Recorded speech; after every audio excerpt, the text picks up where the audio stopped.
Nothing reveals ownership mentality like stewardship. Yes, nothing reveals ownership mentality like stewardship. And you see, if you wait until it is yours to treat it right, you will never have yours.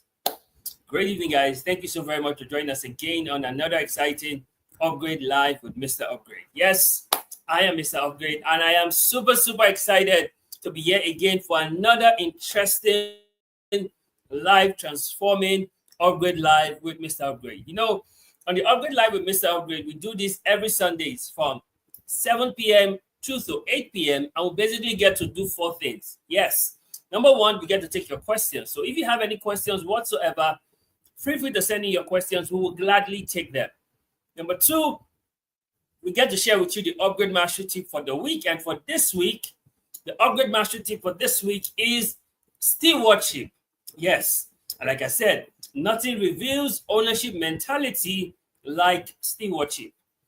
Number three is that we get to connect, network, and bond, because I strongly believe that if we are not connecting and networking, then we are not making the most of the opportunity that the internet makes available to us today. So from around the world where we get to do this, it's important that we learn to connect, network, and bond.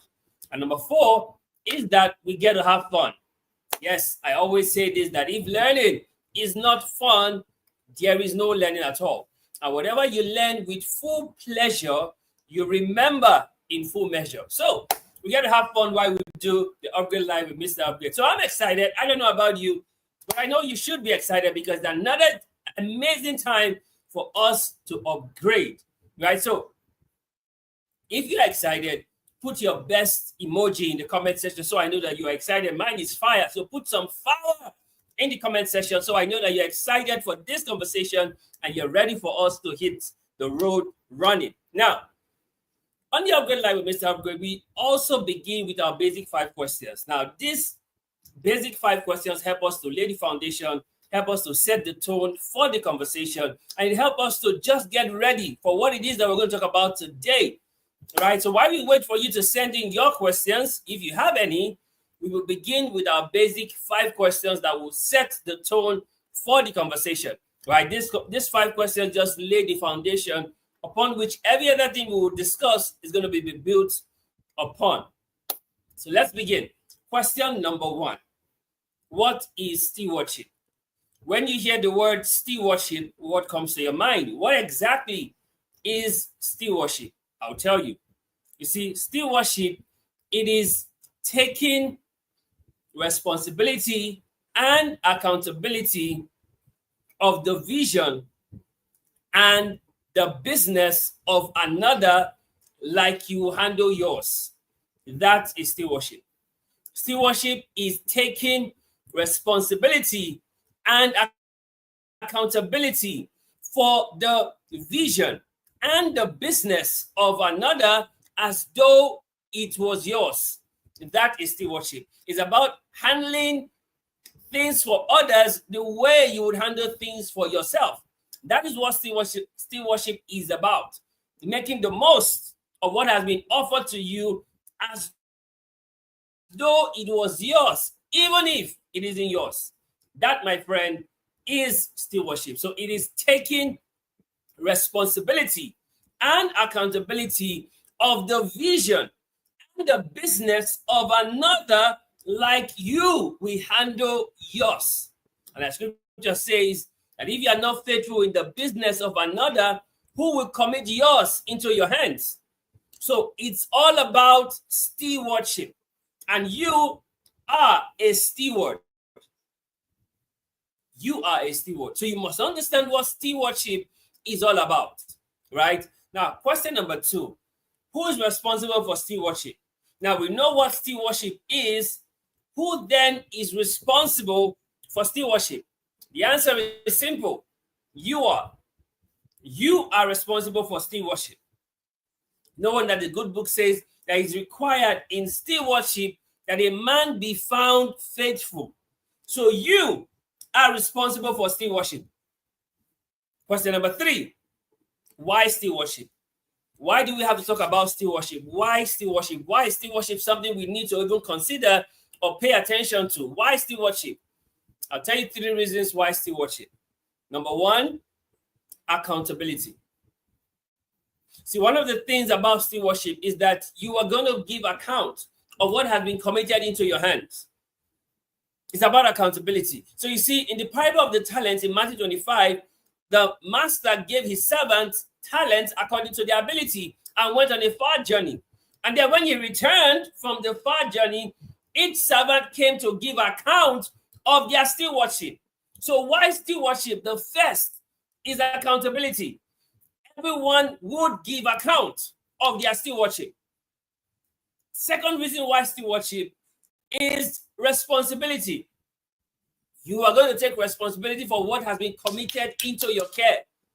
You are going to take responsibility for what has been put in your charge. So the reason why stewardship is because there's responsibility that you have to take. Third reason why stewardship is ownership mentality.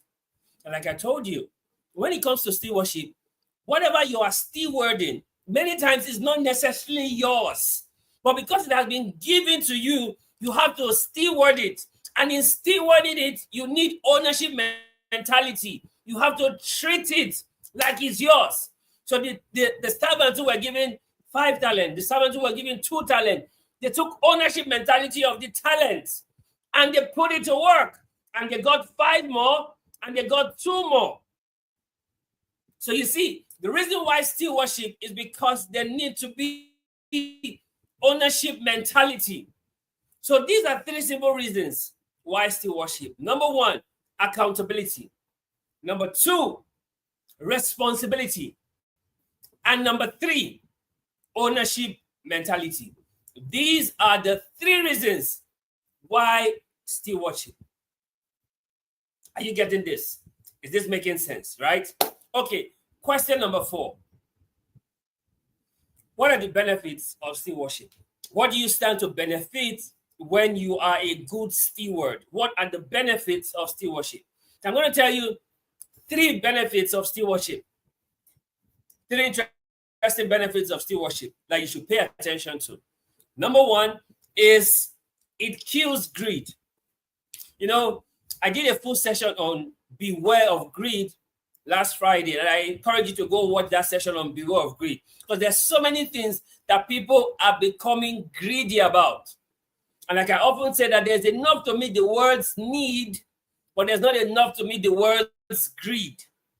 So you must beware of greed. And one of the things that help you to kill greed is stewardship. The benefit of stewardship is that it helps to kill greed. So when you're taking charge of another man's business like you do yours, you are killing that element of greed in you. I remember I told you guys, whenever you hear people say God when, that is low budget envy. It's not a good thing to say. Somebody's rejoicing, someone's making progress. Instead of you to rejoice with them and saying God when, it's low budget envy. But you see, when you have the heart of a steward, one of the benefits that it does for you is that it kills greed. Second benefit of stewardship is that there is growth and development. So the guy who had 5 talents got 5 more. That's growth and development. The one who got 2 talents got 2 more. That is growth and development. So you see, a benefit of stewardship, as you are stewarding, whatever it is you are stewarding, there is growth and development in both what you are stewarding and you as a person. And that's an amazing benefit. There is growth and development in stewardship. The third benefit of stewardship is that it produces faithfulness and loyalty. When you are a good steward, you become faithful and loyal. And as scripture says, it is required in stewardship that a man be found faithful. So stewardship produces in you faithfulness and loyalty. Because now you're not looking at another person's business as though, oh, why didn't you have it? No, you are just faithful. And the scripture tells us that he that is faithful in little is faithful in much. Are you getting this? Does this make sense? So these are the 3 benefits of stewardship. Number 1, it kills greed. Number 2, there is growth and development. And number 3, there is faithfulness and loyalty that it produces in you. Now, question number 5. When is the best time for stewardship? When is the best time for stewardship? Like I always tell, the last best time for anything was yesterday. The next best time for stewardship is now. Now is the next best time for stewardship. Now. So whatever has been committed into your care, into your charge, steward it like a faithful servant. Now is the next best time for stewardship. Not tomorrow, not later, but now. I see this, guys. I want you to know this and pay attention to this. Pay attention to this, guys. You see, true leadership is expressed in stewardship. You know, last week we did an extensive study on leadership. Right? 2 weeks ago, we did an extensive study on leadership. Last week, we did an extensive study on friendship. Right? True leadership is expressed in stewardship. Are you getting this? True leadership is expressed in stewardship. So what makes you a true leader is how good a steward you are. Because true leadership is expressed in stewardship. So guys, are you ready? Let's delve more into stewardship because there's so much we need to unpack on this conversation on stewardship. So let's get into stewardship itself. Let's break it down. STEWARDSHIP, stewardship. Let's break this down so that you can get a hang of it and see how you begin to make adjustments in your own stewardship moving forward. Because the essence of conversations like this is so that you can become a better person moving forward, regardless of what you have done before. But now, moving forward, there's a new leaf for you. That's the essence of all of these conversations that we're having today. So let's get into stewardship. STEWARDSHIP, stewardship. Let's break this down so you get a clearer and a better understanding. Now, the S in stewardship is service. You see, stewardship begins with service. You cannot be a steward if you are not giving to service. And I've told us that service is the giving up of yourself faithfully towards the attainment of a goal without expectation of reward. That is service. And stewardship begins with service, where you are willing to give your all. You are willing to commit. That is stewardship. And it begins with service. So anyone who cannot serve cannot be a steward. Are you getting this? If you can't serve, you can't be a steward. Because stewardship begins with service. The T in stewardship is trustworthy. You see, when it comes to stewardship, things are committed to your hands. Resources, people, things are committed into your hands. You must be someone who is trustworthy. Stewardship details or demands that you are trustworthy, because you are going to give account of what has been committed into your charge. So stewardship demands you to be trustworthy, so that tomorrow when you are called upon, you can be able to give account. You are trustworthy. So the T in stewardship is trustworthy. The one who cannot be trusted cannot be a steward, because stewardship is about you being trustworthy. They commit people to your hand. They commit resources to your hand. They commit things to your hand because you are trustworthy, because they know you will steward those things. Are you getting this? Does this make sense? There is the trustworthiness in being a steward. Does this make sense? Now, the E in stewardship is excellence. You cannot steward in mediocrity. It has to be excellent. You cannot steward in average. It has to be excellence. So stewardship is about excellence. And it's very critical that we understand this. Because the truth is this: you cannot steward in mediocrity or average. No, it has to be excellent. It has to be done with excellence. That's why you are a steward.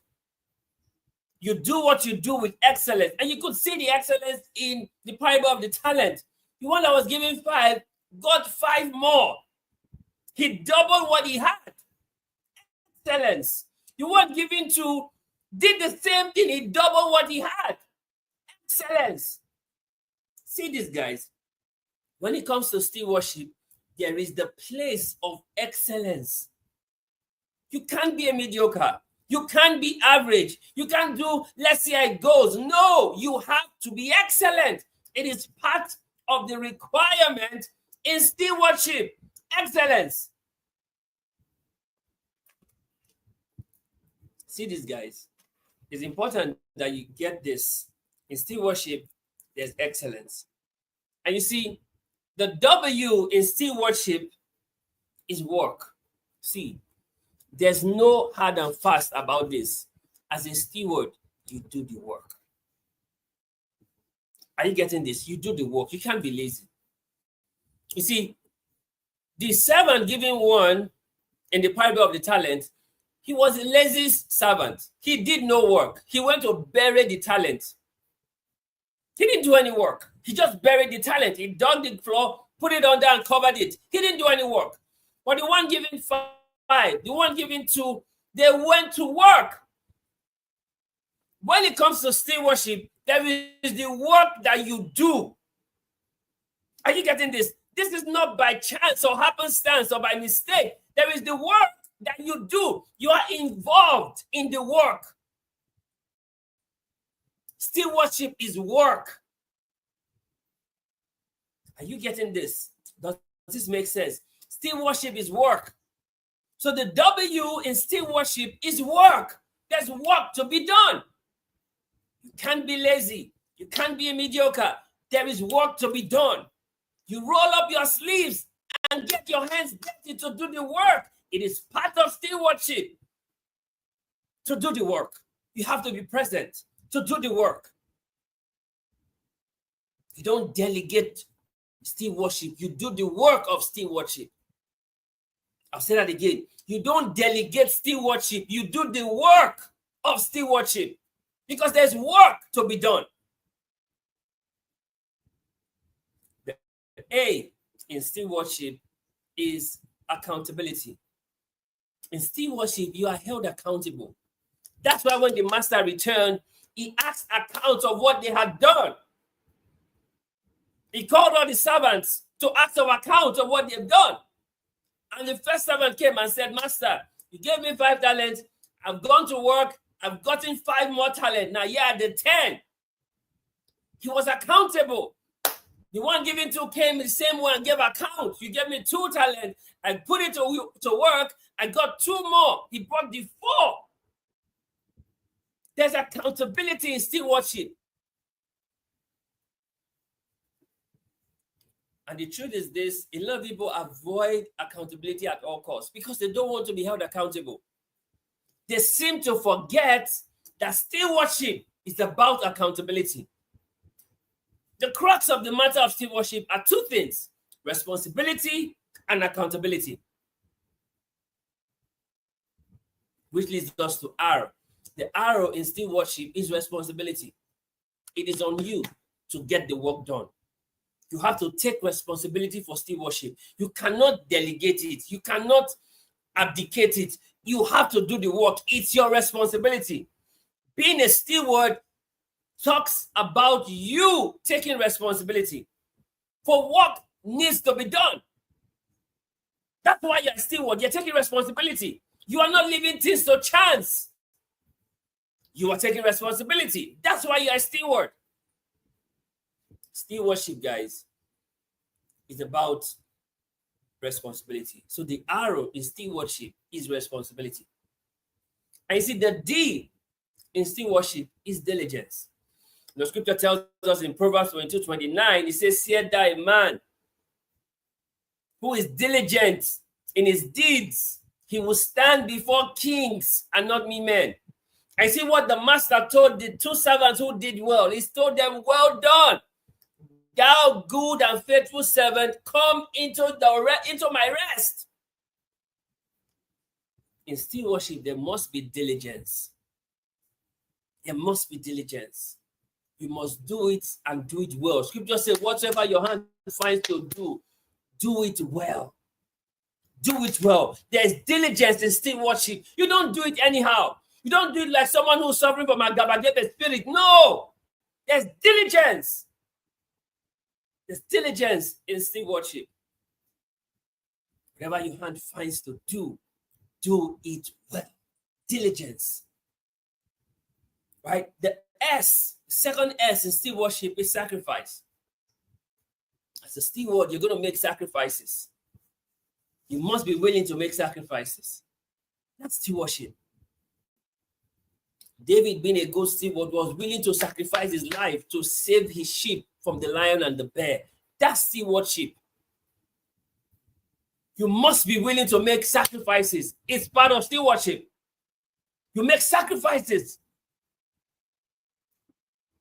The H in stewardship is honesty. As a steward, there must be honesty. There must be honesty. Because there's already accountability and responsibility. So you have to be honest. Say it as it is. Stop telling lies to yourself. Say that it is. You are a steward. There must be honesty. And like they say, honesty is the best policy. There must be honesty in your stewardship. The I in stewardship is intentionality. You steward with intentionality.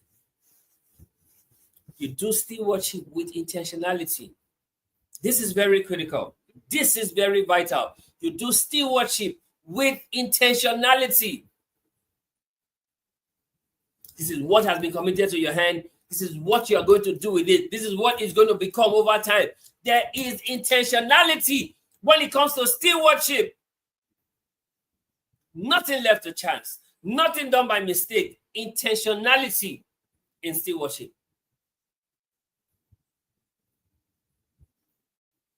And finally, the P in stewardship is purpose. Purpose. Understanding this, that purpose is very critical. You know the reason why what has been committed into your hands have been committed into your hands. You understand purpose. Jesus said that all that has been committed to my hand, I have lost none, except for the son of perdition. He understood the purpose of stewardship. He kept them. Even when Peter was going to go astray, he told Peter, the devil had desired to sieve you as wheat, but I have prayed for you. When thou art strengthened and converted, strengthen thy brethren. It's the purpose of stewardship. So, guys, this is what stewardship is about. Service, trustworthy, excellence, work, accountability, responsibility, diligence, sacrifice, honesty, intentionality, and purpose. This, my friend, is stewardship. And like I told you, the best expression of leadership is stewardship. And that's not a rhyme. It is what it is. The best expression of true leadership is in genuine stewardship. Are you getting this, guys? Is this making sense? Right? Let me know in the comment that this is making sense, right? Is this making sense for you? So you can go back and x-ray your life on how you have been a steward before now, and how you can improve your stewardship. Because the truth is this, we are all stewards on the earth. We are all stewards on the earth. So we should be able to practice our stewardship wherever we find ourselves. Because there's no leadership without stewardship. Are you getting this? Right? Now let me tell you, there are 3 things about stewardship I want you to pay attention to. 3 important things about stewardship I want you to pay attention to. Follow me closely, guys. Follow me closely. Right? Follow me closely. I don't want to lose you here. Let's be on this. Let's be on this. There are 3 things about stewardship. Number 1, faithful. Number 2, loyal. Number 3, honest. Interestingly, in the Pledge of Nigeria, there's a phrase that goes, I pledge to Nigeria, my country, to be faithful, loyal, and honest. So we can take that phrase and say, I pledge to Nigeria, my country, to be in stewardship. Because these are very critical aspects in stewardship. Faithful, loyal, honest. These 3 things are important in stewardship. You can't be in stewardship and you are unfaithful. You can't be in stewardship and you are disloyal. You can't be in stewardship and you are dishonest. These 3 things are key in stewardship. Faithful, loyal, honest. You see it with the parable of the talents in Matthew 25. The first 2 servants, they were faithful, they were loyal, they were honest. That is proof of stewardship. The master gave them 5 talents and 2 talents respectively, and they went to work. They stewarded their talent. They were faithful, they were loyal, they were honest, and they got result for the stewardship. So 3 things about stewardship: faithful, loyal, honest. Now there are 2 traits of stewardship. 2 traits of stewardship. Number 1, accountability. Accountability. And number 2, responsibility. See this, guys. Wherever you find anything relating to stewardship, these 2 things are the traits. There's accountability, there's responsibility. See, you should be worried when there are people who you meet who tell you they are not accountable to anyone. That's a sign that person is not yet in stewardship, because you must be accountable to someone. And I'm not just saying, oh, you're only accountable to God. No. There are people over you that you should be accountable to. It's part of stewardship, accountability. People who can call you to order, people who can call your bluff, accountability. And then responsibility. It's part of the stewardship, responsibility. So these 2 traits are seen in anyone. These 2 traits are seen in anyone who practice stewardship. There's accountability and there's responsibility. Stewardship. You find these 2 traits in them. And you see, the one goal of stewardship is very simple. And by now, I think you should have been able to decipher what that one goal is. But if you haven't, I'll tell you. The one goal of stewardship is ownership mentality. That's it.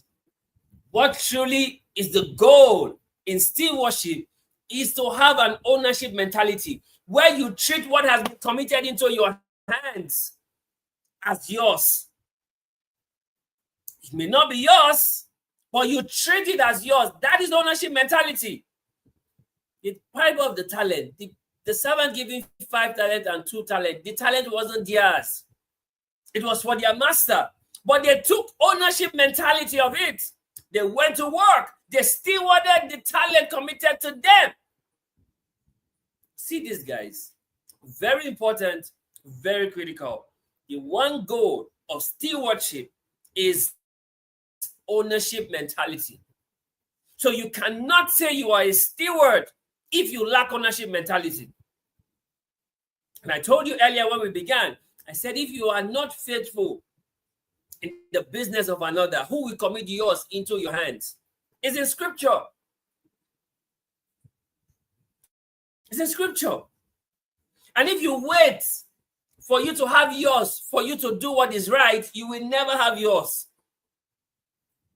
Because life tests you with the responsibility of others it hands to you. And how you handle it will determine if it will give you your own responsibility to handle. So you see people who steward well for others, they have theirs to now steward. And people who can't steward well for others, they never get theirs to steward. It's a biblical principle. It says if you are not faithful in another man's business,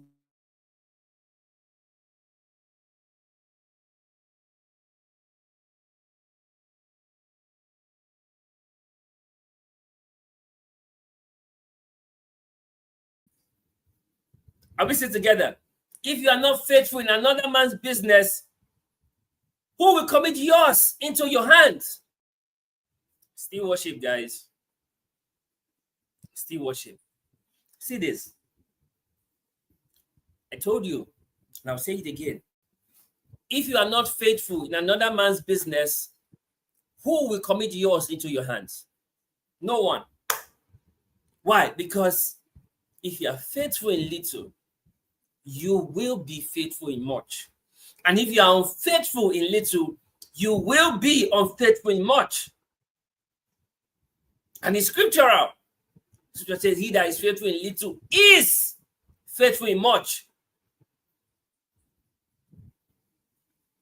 And you see, it is required in stewardship that a man be found faithful. Faithful. And I told you the three things about stewardship: faithful, loyal, honest. You have to be faithful. And I've used the parable of the talent in Matthew 25 to express and analyze this stewardship. The master gave his servants talents according to their abilities. And the servants, on their own, stewarded what was committed into their hands. Let me tell you this, and I'll tell you for free, that stewardship demands, one, proactive. Notice in the parable of the talents, the master did not tell the servants what they needed to do. The servants were proactive in their stewardship. He didn't call them to tell them anything. He only just gave them talents. Right? These are my talents for you. Do with them as you please.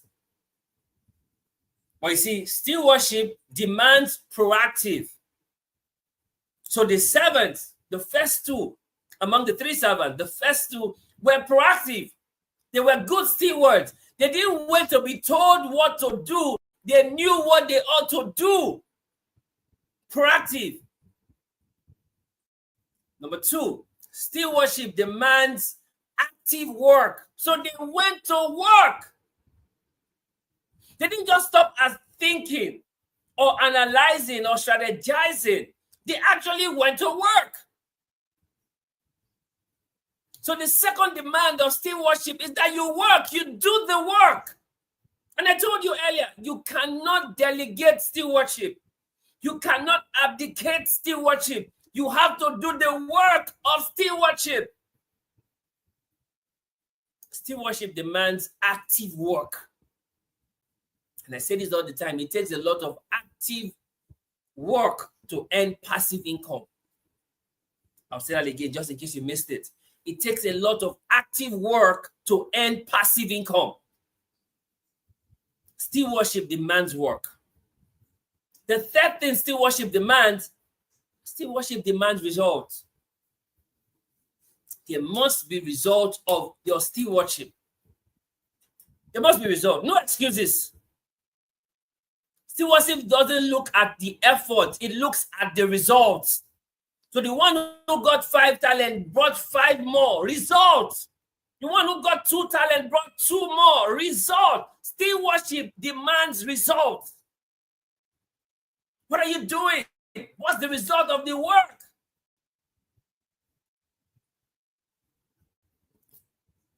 The fourth thing that stewardship demands is accountability. So you see, when the master came, all the servants, including the one who didn't take stewardship, they all came to give accountability. Stewardship demands accountability, which means, what have you done? Come and give account of what you have done. It's not to say, oh, I did something. Come and give the account of what you've done. Stewardship demands account. And in the business world of today, stewardship would demand you make reports. What have you done so far? Give reports. The fifth thing that stewardship demands, transparency. Stewardship demands transparency. Say it as it is. Don't try to sugarcoat it. Say it as it is. The raw truth. Say it as it is. Don't sprinkle it with garnishing. Don't tell lies with the garnished truth. Don't let truth be the garnishing. No, it must be raw truth. There must be transparency with your stewardship. So these are 5 demands of stewardship: proactive, active work, results, accountability, and transparency. These are 5 demands of stewardship. Stewardship demands these 5 things. You're proactive, you do the active work, you see the results, you give account, and you are transparent. This, my friend, is the demands of stewardship. And you see this, guys, true stewardship does not promote abuse or misuse. It promotes best use. I'll say that again. True stewardship, it does not promote abuse or misuse. It promotes best use. So when it comes to stewardship, you make the best use of what has been put in your care. You make the best use. You don't abuse it. You don't misuse it. You make the best use. That is stewardship. That is true stewardship. You promote best use of what has been committed into your care. No wonder scripture says, whatsoever your hand finds to do, do it well. Do it well. That's stewardship. Whatever, whatsoever, no matter how little, no matter how grand, whatsoever your hand finds to do, do it well. Do it with all your might. Do it well. And do it as unto the Lord. Do it well. It's part of the stewardship. Are you getting this? Are you getting this? Whatever your hand finds to do it well. It's part of your stewardship. Never say, oh, these things are too little. So I can, no. Nothing is too little or too great when it comes to stewardship. Nothing is too little. Nothing is too great. It's all about stewardship. And see, stewardship begins with little things before big things. You see, for the servants that did well, the master told them, well done, thou good and faithful servant.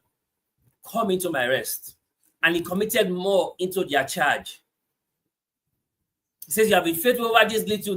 Now I'm going to commit more into your hands. Why? Because stewardship begins with the little before big things. So if you are not faithful with small things, you will not be committed bigger things. It starts with the little things. How are you handling the little things committed to your care? How are you stewarding the little things? It's the little things that make room for the big things in stewardship. It doesn't start with the big things. It starts with the little things. It starts with the little things. It's the little things that make room for the big things when it comes to stewardship. And you see this, guys. Let me give you an example of some biblical characters when it comes to stewardship. Remember Joseph, right? You see, Joseph started his stewardship even from his father's house, giving reports of his brothers of their dealings to their father. He was faithful to the point that his father loved him and made a coat of many colors for him. His stewardship was even being recognized even in his father's house. Now, when the brothers sold him into slavery, and then he was sold to Potiphar's house, he still continued his stewardship. In Potiphar's house, Potiphar noticed that since Joseph came, everything has been getting better. Everything has been blessed since Joseph came. So he committed more into Joseph's hand, apart from himself, what he ate, and his wife. Every other thing he committed into Joseph's hand. Stewardship.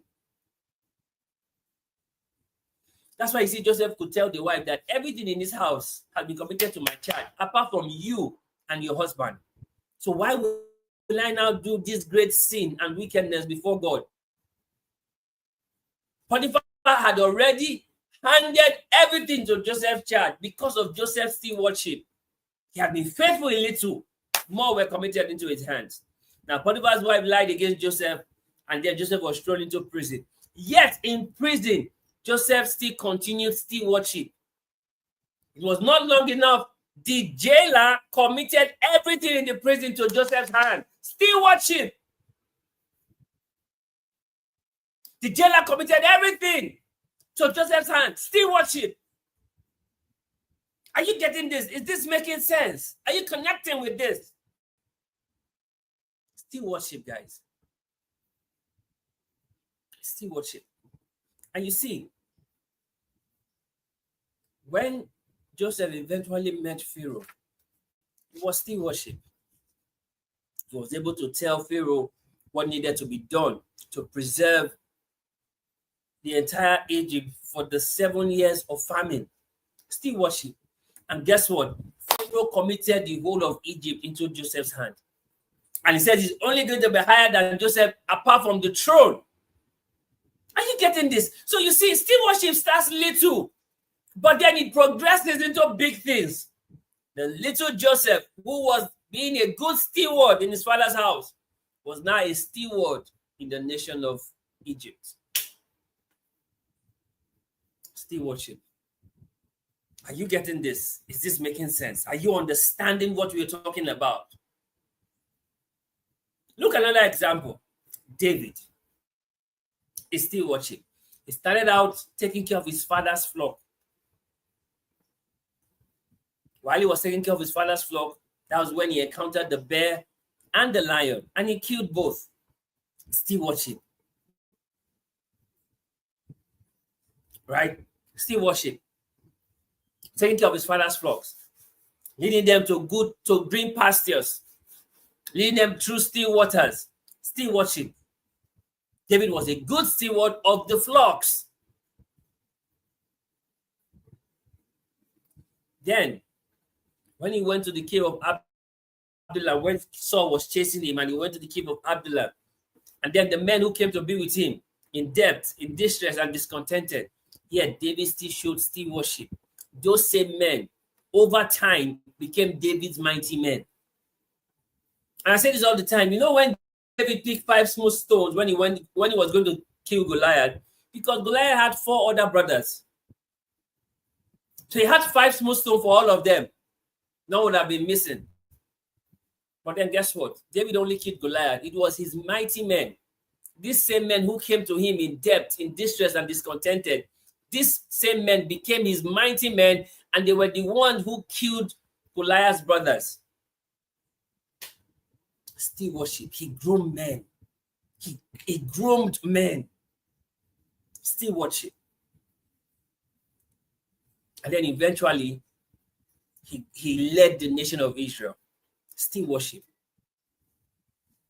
See, when you understand this, it changes everything for you. You have a better perspective of what stewardship is about and how to position yourself for the right kind of stewardship in whatever you have been committed into, whatever has been committed into your hands. You must steward it rightly. Don't abuse it.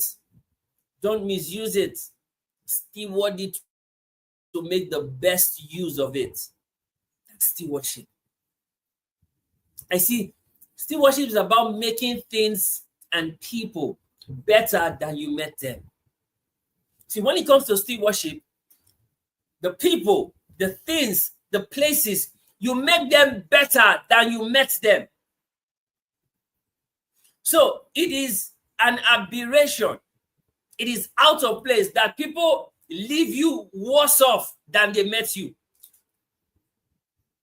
They should leave you better than they met you.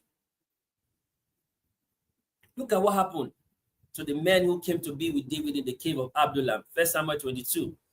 They came, they were in debt, in distress, and discontented. These same men became David's mighty men. Stewardship is about making people, things, and places better than you met it. It's about making it better than you met it. Because that's how people will notice the difference. Because you are making it better than it used to be. So they will notice the difference. You see it with Joseph. He made Potiphar's house better than he met it. He made the jail better than he met it. He made Egypt better than he met it. Stewardship is making people, places, and things better than you met it. I see in stewardship, you must be stewards of time, talents, and treasure. You must be good stewards of your time, good stewards of your talent, good stewards of your treasure. What God had given you, you must be good stewards of them. Time, talent, and treasure. You must be good stewards of them. Are you getting this? You must be good stewards of them, of time, of talent, of treasure. You must be good stewards of these things. And you see this, guys. Follow me closely. In stewardship, there is growth, there's upgrade, and there's maximizing of potential for fulfillment. All of these things happen in stewardship. There's growth, there's upgrade, and there's the maximizing of potential for fulfillment. It happens in stewardship. You see, when you encounter people who are true stewards, you will experience growth. You will experience upgrade. You will experience maximizing your potential to its for fulfillment. That's what happens in stewardship, guys. That's what happens in stewardship. Now, the question is, if this is how beautiful and how interesting and how fascinating stewardship is, why are people not involved in stewardship? I'll tell you why. And it's very simple. It's not rocket science. I'll tell you why people are not involved in stewardship. Number one, they don't have responsibility. They want to avoid responsibility. So that's why they don't take up stewardship. They want to avoid responsibility. So avoiding responsibility is one of the reasons why people don't take up stewardship. They want to avoid responsibility. They don't want to do anything. They want to avoid responsibility.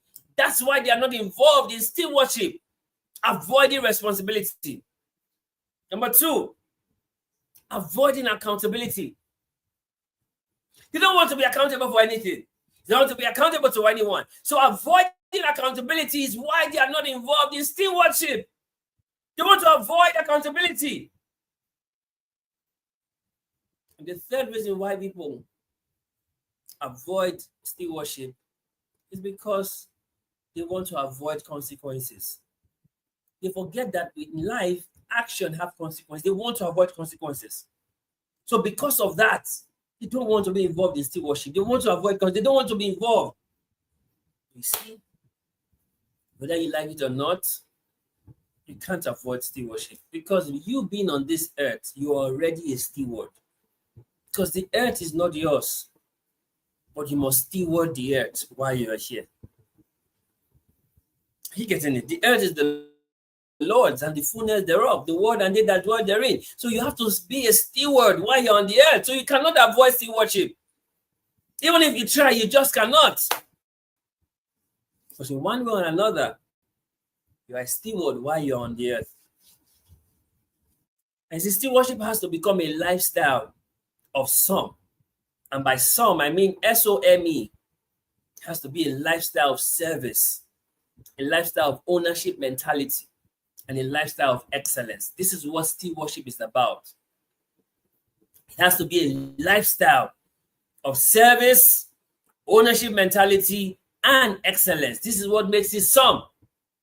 SOME. Stewardship is about some. Service, ownership mentality, and excellence. And you see, interestingly, the reward for stewardship is more stewardship. Just like they say, the reward for work, for a job well done is more work. The reward for stewardship is more stewardship. When the master collected the 10 talents from them, he gave them more responsibility. He put them over cities. He gave them more responsibilities. So you see, the reward for stewardship is more stewardship.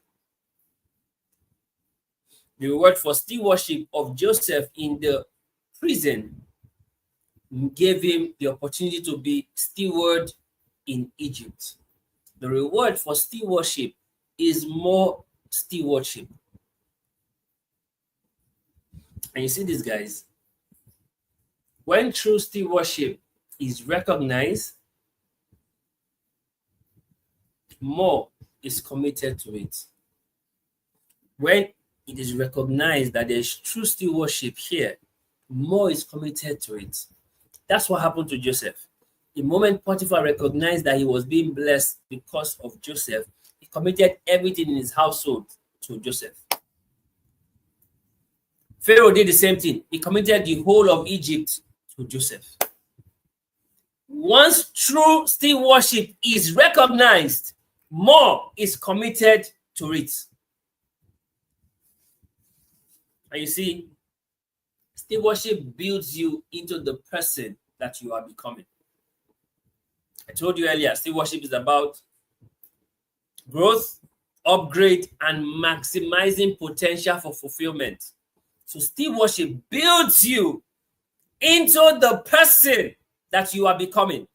It builds you into the person you are becoming. Stewardship, guys. That's what builds you into the person that you are becoming. It's stewardship. And see this. Stewardship is about responsibility, opportunity, possibility, and accountability. And that is called ROPE. ROPE. Stewardship is about responsibility, opportunity, possibility, and accountability. ROPE. This, my friend, is what stewardship is about. It's about responsibility. It's about opportunity. It's about possibility. And it's about accountability. And you see, the high point of stewardship is accountability. You can't be a good steward if you are not accountable. It makes no sense of your stewardship where there is no accountability. You must come back and give account.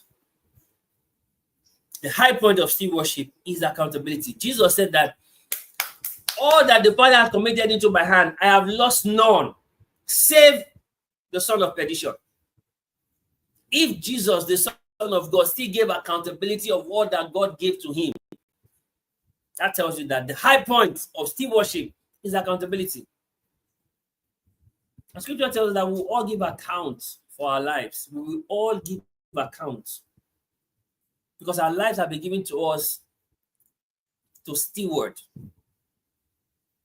Rick Warren in Purpose Driven Life tells us that life is a gift, life is a trust, life is a temporary assignment.